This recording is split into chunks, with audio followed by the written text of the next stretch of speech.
You've recognized the pattern. You fight, you make up, you fight again. The intensity feels like connection, but deep down you know something has to change. Here's what most therapists won't tell you. You don't need to eliminate the passion. You don't need to become a calm, boring couple. You just need to redirect the intensity. And today, I'm going to show you exactly how to do that. Because the couples who master this, they have the passion without the destruction. And the science behind it is incredible. Welcome to Coupled Psychology, where we break down the science of love and relationships. In our last video, we explored why some couples fight constantly but never break up. The intermittent reinforcement, the intensity bonding, the hyper-activated attachment systems, and thousands of you commented asking the same question: how do we change this? So today, we're giving you the answer. Not vague advice like communicate better or go to therapy. We're talking about 3 specific, science-backed strategies that rewire your brain's relationship to conflict and intensity. Dr. John Gottman's research found that the happiest couples aren't the ones who never fight. They're the ones who fight well and repair effectively. And a 2021 study from Northwestern University discovered that couples can completely transform their conflict patterns in as little as 12 weeks using specific techniques. You ready? Let's break the cycle. Strategy number 1. Schedule your intensity instead of letting it schedule you.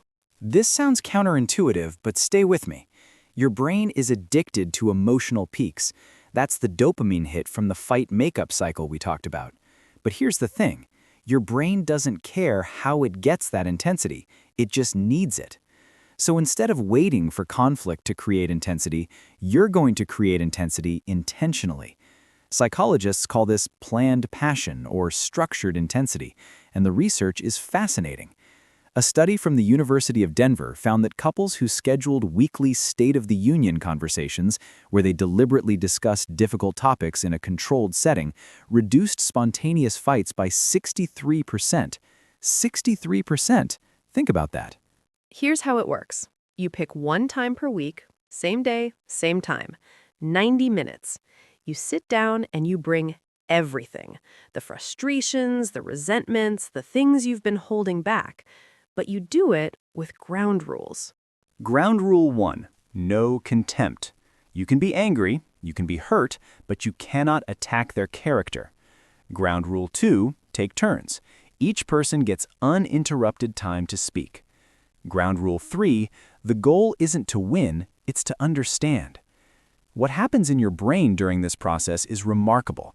Because you're choosing the intensity, your prefrontal cortex stays online. You're not in fight or flight mode, you're in problem-solving mode. And that means the emotional intensity you crave is happening, but with consciousness instead of chaos. A 2022 study from the Gottman Institute found that couples using this method showed increased dopamine response during the conversations, similar to the makeup phase after fights, but without the cortisol spike from actual conflict. Your brain gets the reward without the trauma. Strategy number 2. Redirect intensity from conflict to shared adventure. Remember, your relationship thrives on intensity. That's not a bug, it's a feature.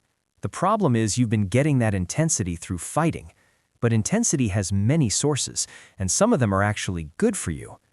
Research from the State University of New York looked at couples who engaged in novel, exciting activities together. Rock climbing, salsa dancing, learning a new language, traveling to challenging destinations. What they found was incredible. Couples who did exciting activities together showed the same neural activation patterns as couples in early-stage romantic love. The ventral tegmental area lit up. Dopamine flooded the system. Heart rates synchronized. But unlike fighting, these activities built connection instead of breaking it. Here's the psychology. Your brain associates your partner with whatever emotional state you're in when you're together. If you're always together during conflict, your brain links them with stress. But if you're together during adventure, challenge, and excitement, your brain links them with positive arousal. And here's the key. It has to be genuinely challenging, not dinner and a movie. not Netflix on the couch.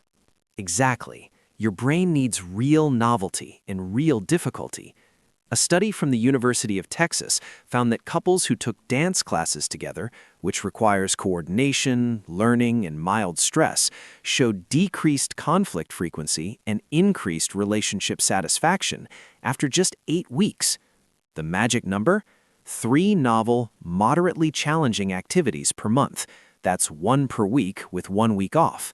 Rock climbing, cooking a complex recipe together, taking an improv class, building something, hiking a difficult trail, learning a partner dance. Your brain starts to associate your partner with growth, challenge, and excitement instead of pain and resolution.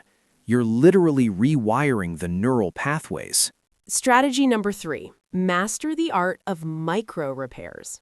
This is where most high-conflict couples fail. They think repair only happens after big fights, but the research shows something different. The healthiest couples don't wait for explosions. They repair constantly throughout the day in tiny ways. Dr. John Gottman identified something he calls repair attempts. These are small gestures during conflict that prevent escalation. A joke, a touch, an acknowledgement. And he found that successful couples make these attempts every few minutes during disagreements. But here's what he discovered that changed everything.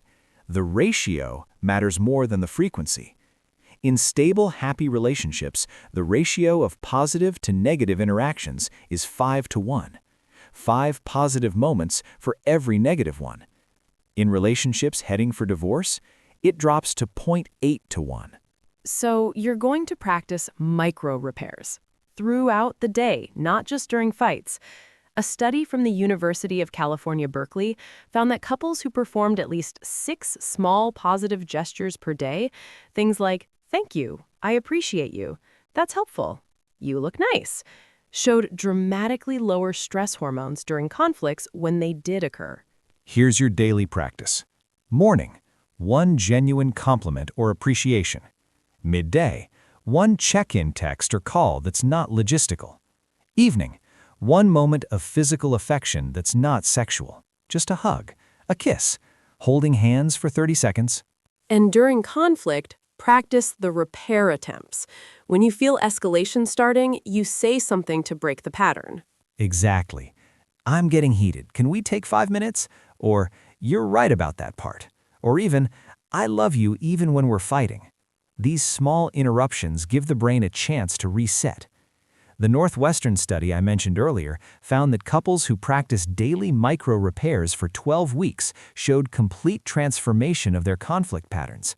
Not elimination of conflict, transformation of how they moved through it. Now, let's be honest. This isn't easy. Changing patterns that your brain has relied on for years, maybe decades, takes work. Real work. Consistent work. And here's the hard truth. Both people have to be willing. If you're the only one trying to implement these strategies, you'll get frustrated. You'll feel like you're doing all the emotional labor, and you probably are.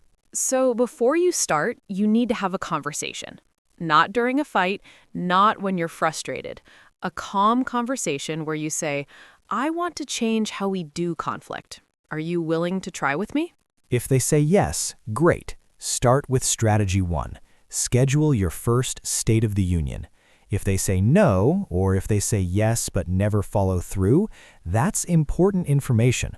It tells you that the pattern matters more to them than the relationship. And at that point, you have a choice to make. But if both of you are willing, you can transform a high-conflict relationship into a high-passion, low-destruction relationship. The intensity doesn't go away, it just gets redirected toward growth instead of pain.